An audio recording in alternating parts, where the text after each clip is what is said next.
गुरुदेव कोटि कोटि नमन। प्रकरण 20 कश्मीर यात्रा में बाधा। पिताजी, मैं गर्मी की छुट्टियों में गुरुदेव और 4 मित्रों को लेकर हिमालय की तलहटी में स्थित पहाड़ियों के क्षेत्र में जाना चाहता हूँ। क्या आप मुझे कश्मीर के 6 रेलवे पास और यात्रा में खर्च के लिए पर्याप्त रुपया देंगे? मेरी अपेक्षा के अनुरूप ही पिताजी ठहाका मारकर हंसने लगे। ये तीसरी बार है कि तुम मुझे फिर वही शेख चिल्ली की कहानी सुना रहे हो। पिछले साल और उसके पिछले साल भी तुमने मुझसे यही अनुरोध किया था। अंतिम क्षण में श्री युक्तेश्वर जी जाने से मना कर देते हैं। ये सच है पिताजी। पता नहीं क्यों कश्मीर के बारे में गुरुदेव मुझे कभी पक्का वचन नहीं दे पाते, परंतु यदि मैं उन्हें ये बता दूं कि मैंने आपसे पास भी ले लिए हैं तो किसी कारण से मुझे लगता है वे इस बार यात्रा के लिए राजी हो जाएंगे। पिताजी को उस समय तो पूरा विश्वास नहीं हुआ, परंतु दूसरे दिन कुछ हास्य विनोद के कटाक्ष करने के बाद उन्होंने मुझे 6 पास और 10-10 रुपए के नोटों की एक गड्डी थमा दी और साथ में कहा, मैं नहीं समझता कि तुम्हारी काल्पनिक यात्रा के लिए इस प्रकार के प्रत्यक्ष सहारों की कोई आवश्यकता पड़ेगी, परंतु फिर भी इन्हें अभी रख लो। उसी दिन दोपहर को मैंने श्री युक्तेश्वर जी को वह खजाना दिखा दिया। वे मेरे उत्साह पर मुस्कुराए तो, परंतु उनके शब्द गोलमोल ही थे। मैं जाना तो चाहता हूँ, पर देखेंगे। मैंने जब उनके आश्रमवासी बाल शिष्य कन्हई को अपने साथ चलने के लिए कहा, तब भी वे कुछ नहीं बोले। मैंने 3 अन्य मित्रों को भी चलने के लिए कहा, राजेंद्र नाथ मित्र, ज्योतिन आडी और एक अन्य लड़का। हमारे प्रस्थान के लिए अगले सोमवार का दिन तय किया गया। घर में एक चचेरे भाई की शादी होने के कारण शनिवार और रविवार को मैं कोलकाता में ही रहा। सोमवार को प्रातः ही मैं अपने सम्मान के साथ श्री रामपुर पहुंच गया। आश्रम के द्वार पर ही राजेंद्र से भेंट हो गई। गुरुदेव बाहर टहलने गए हैं, उन्होंने जाने से इनकार कर दिया है। मुझे जितना संताप हुआ उतनी ही जिद भी चढ़ गई। मैं पिताजी को अपनी तीसरी काल्पनिक कश्मीर यात्रा का मजाक उड़ाने का अवसर नहीं दूंगा। चलो हम बाकी लोग ही चलते हैं। राजेंद्र मान गया। मैं किसी नौकर को ढूंढने के लिए आश्रम से निकल पड़ा। मैं जानता था कि गुरुदेव नहीं जाएंगे तो कन्हई भी नहीं जाएगा और सामान की देखभाल के लिए कोई ना कोई तो चाहिए ही। सबसे पहले मेरे मन में बिहारी का ख्याल आया। वह पहले हमारे घर में नौकर था और अब श्री रामपुर में एक शिक्षक के यहाँ नौकरी कर रहा था। मैं जल्दी जल्दी चल रहा था। श्री रामपुर कचहरी के पास स्थित गिरजाघर के सामने गुरुदेव से भेंट हो गई। कहाँ जा रहे हो? श्री युक्तेश्वर जी के चेहरे पर मुस्कुराहट का लवलेश भी नहीं था। गुरुजी, मुझे पता चला कि आप और कन्हई हमारी यात्रा में शामिल नहीं होंगे। मैं बिहारी को खोजने जा रहा हूँ। आपको याद होगा कि पिछले साल वह कश्मीर देखने के लिए इतना उत्सुक था कि बिना किसी मजूरी के भी सेवा देने को तैयार था। मुझे याद है, फिर भी मुझे नहीं लगता कि बिहारी जाना चाहेगा। वह इस अवसर की आतुरता से प्रतीक्षा कर रहा है, मैंने चिढ़कर कहा। गुरुदेव चुपचाप आगे बढ़ गए। मैं थोड़े समय में ही उस शिक्षक के घर पहुंच गया। बिहारी घर के आंगन में ही था। मुझे देखते ही वह प्रेम से मुस्कुराते हुए मेरी ओर आया, परंतु जैसे मैंने कश्मीर की बात छेड़ी, उसकी मुस्कुराहट हवा हो गई। होठों में ही बड़बड़ाते हुए उसने क्षमा मांगी और अपने मालिक के घर के भीतर चला गया। मैं आधे घंटे तक अपने आप को ये दिलासा देता वहीं खड़ा रहा कि बिहारी मेरे साथ आने की तैयारी कर रहा होगा, इसलिए उसे देर हो रही है।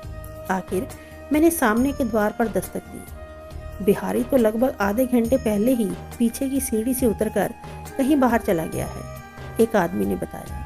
उसके होठों पर हल्की मुस्कान खेल रही थी। उदास होकर मैं ये सोचते हुए वहां से चल पड़ा कि मेरे निमंत्रण में उसे अत्यधिक जोर जबरदस्ती जान पड़ी या गुरुदेव का अदृश्य प्रभाव अपना काम कर रहा था। गिरजाघर को पार करते ही मैंने गुरुदेव को पुनः अपनी ओर आते देखा। मेरे कुछ कहने से पहले ही वे बोल पड़े, तो बिहारी नहीं जाएगा, अब तुम्हारी क्या योजना है? मैं स्वयं को किसी ऐसे जिद्दी बच्चे की तरह समझ रहा था जिसने अपने अधिकार जताने वाले पिता का विरोध करने की ठान ली हो। गुरुजी, मैं अपने चाचा जी के पास ये अनुरोध करने जा रहा हूँ कि वे अपने नौकर लालधारी को मेरे साथ भेज दें। तुम्हारी इच्छा ही है तो अपने चाचा से मिल लो, परंतु मुझे नहीं लगता वहां जाने पर तुम्हें कोई खुशी होने वाली है। सहम कर, परंतु विद्रोही बनकर मैं अपने गुरु को वहीं छोड़ श्री रामपुर कचहरी में जा पहुंचा। मेरे चाचा शारदा घोष ने, जो एक सरकारी वकील थे, बड़े प्रेम से मेरा स्वागत किया। मैं आज ही कुछ मित्रों के साथ कश्मीर जा रहा हूँ, मैंने उन्हें बताया। कई वर्षों से मुझे हिमालय की इस यात्रा की प्रतीक्षा थी। मुझे बहुत खुशी हुई। मुकुंद, तुम्हारी यात्रा को अधिक आरामदायक बनाने के लिए क्या मैं कुछ कर सकता हूँ? इन स्नेहपूर्ण शब्दों से मेरा उत्साह और भी अधिक बढ़ गया।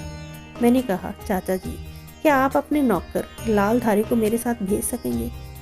मेरे इस सीधे साधे अनुरोध से मानो भूचाल सा आ गया। चाचा जी इतने जोर से उछल पड़े कि उनकी कुर्सी उलट गई। मेज पर पड़े कागज 10 दिशाओं में उड़ गए और उनका हुक्का अत्यधिक खड़खड़ाहट के साथ फर्श पर जा गिरा। गुस्से से कांपते हुए वे चीख उठे, स्वार्थी लड़के, तुम्हारी मति मारी गई है।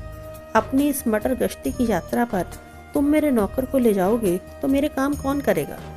ये सोचते हुए कि नरम स्वभाव के मिलनसार चाचा जी के रवैये में ये अचानक परिवर्तन अनेक अगम्य रहस्यों से परिपूर्ण दिन का एक और गूढ़ रहस्य है, मैंने अपने विस्मय को भीतर ही दबा लिया। जिस चाल से मैं कचहरी से बाहर निकला उसमें गरिमा की अपेक्षा शीघ्रता अधिक थी।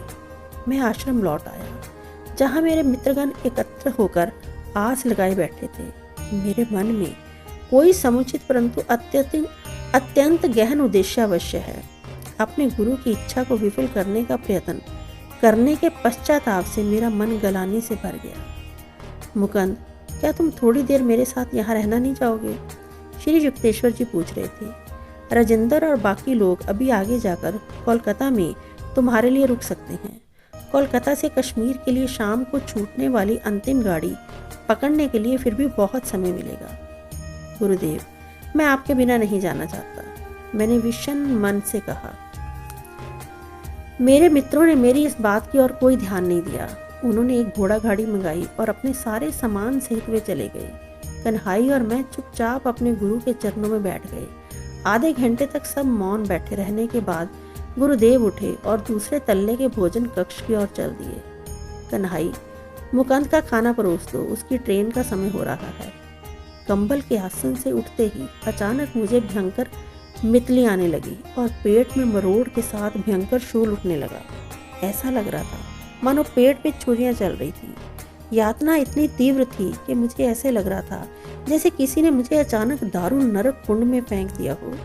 अंधे की भांति हाथ से टटोलते हुए लड़खड़ाते कदमों से मैं अपने गुरु की ओर बढ़ने लगा और उनके सामने जाकर ढह पड़ा। भयाव एशियाटिक कॉलरा के सब लक्षण प्रकट हो गए थे। श्री युक्तेश्वर जी और मेरा कन्हई मुझे उठाकर बैठक खाने में ले गए। भीषण वेदना से तड़पते हुए मैं चीख उठा, गुरुदेव, मैं अपना जीवन आपके चरणों में समर्पित करता हूँ। और उस समय मुझे सचमुच ऐसा लग रहा था कि जीवन का सागर मेरे देह किनारे से दूर जा रहा था।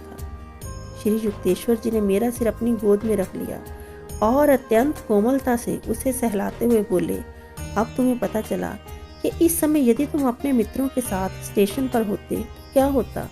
मुझे इस विचित्र प्रकार से तुम्हारी देखभाल करनी पड़ी क्योंकि यात्रा के इस विशिष्ट समय के बारे में मेरे निर्णय पर तुमने शक किया। आखिर मेरी समझ में आ गया, कदाचित ही सिद्ध पुरुष अपनी शक्तियों का खुला प्रदर्शन करना उचित समझते हैं। इसलिए उस दिन की घटनाएं किसी भी सामान्य मनुष्य को स्वाभाविक ही जान पड़ती। मेरे गुरुदेव का हस्तक्षेप इतने सूक्ष्म स्तर पर हो रहा था कि उसका पता चलना असंभव था। उन्होंने बिहारी, मेरे चाचा और राजेंद्र तथा अन्य लोगों के माध्यम से अपनी इच्छा शक्ति को अव्यक्त रूप से कार्यान्वित किया था। मुझे छोड़कर शायद हर किसी ने परिस्थितियों को तर्कसंगत और सामान्य समझा था। श्री युक्तेश्वर जी अपने सामाजिक दायित्वों को निभाने में कभी चूकते नहीं थे। अतः उन्होंने डॉक्टर को बुला लाने के लिए और चाचा जी को सूचित करने के लिए कन्हई को भेज दिया। मैंने विरोध दर्शाते हुए कहा, गुरुदेव, मुझे केवल आप ही ठीक कर सकते हैं। मैं किसी भी डॉक्टर की शक्ति से बाहर जा चुका हूँ। मेरे बच्चे, ईश्वर की कृपा तुम्हारी रक्षा कर रही है। डॉक्टर की चिंता मत करो, उसे तुम इस अवस्था में नहीं मिलोगे, तुम ठीक हो चुके हो। मेरे गुरुदेव के मुंह से ये शब्द निकलते ही मेरी तीव्र वेदना अचानक गायब हो गई। कमजोरी तो थी पर मैं उठकर बैठ गया। शीघ्र ही एक डॉक्टर वहां आए और उन्होंने मेरी जांच की। तुम्हारा संकट टल गया है, उन्होंने कहा। लेबोरेटरी टेस्ट के लिए तुम्हारे कुछ नमूने मैं अपने साथ ले जाता हूँ। दूसरे दिन प्रातःकाल ही डॉक्टर जल्दबाजी में आए। मैं स्वस्थ चित होकर बैठा हुआ था। मेरे हाथ को पकड़कर धीरे धीरे थपथपाते हुए उन्होंने कहा, अच्छा, तुम तो इस प्रकार बैठकर गपशप कर रहे हो जैसे मृत्यु तुम्हारे पास फटके भी नहीं थी। तुम्हारे नमूनों के परीक्षण से जब मुझे पता चला कि तुम्हें एशियाटिक कॉलरा की हो गया है, तो तुम्हें अभी जीवित देखने की बहुत ही कम आशा मेरे मन में थी। तुम बहुत भाग्यवान हो बच्चे कि तुम्हें रोग निवारण की दैवी शक्ति से संपन्न गुरु मिले हैं। मुझे इस बात का पूरा विश्वास हो गया है। मैं पूरी तरह से सहमत था। जब डॉक्टर निकल ही रहे थे तो राजेंद्र और आरडी दरवाजे पर आ पहुंचे। डॉक्टर और मेरे मुरझाए चेहरों पर दृष्टि पड़ते ही उनके चेहरों पर प्रकट रोष के भाव सहानुभूति में बदल गए। जब तुम कोलकाता में ट्रेन के समय पर नहीं पहुंचे तो हमें बहुत गुस्सा आ गया था। तुम बीमार हो गए हो? हाँ। जब मेरे मित्रों ने अपना सामान फिर उसी कोने में रखा जहाँ मैं कल था, तो मुझे हंसी आए बिना नहीं रही। उस प्रसंग के योग्य एक पद मेरे मुंह से निकल पड़ा। जहाज एक निकला था स्पेन जाने के लिए, वहां पहुंचने से पहले ही विवश हुआ लौट आने के लिए। गुरुदेव कमरे में आए। मैंने स्वास्थ्य लाभ करने वाले रोगी को मिल सकने वाली छूट का लाभ उठाते हुए प्रेम से उनका हाथ पकड़ लिया। गुरुदेव, मैंने कहा, 12 वर्ष की आयु से ही मैंने हिमालय जाने का कई बार असफल प्रयास किया और अब अंततः मुझे इस बात का विश्वास हो गया है कि आपके आशीर्वाद के बिना देवी पार्वती मुझे अपने पास नहीं आने देगी। गुरुदेव नमन।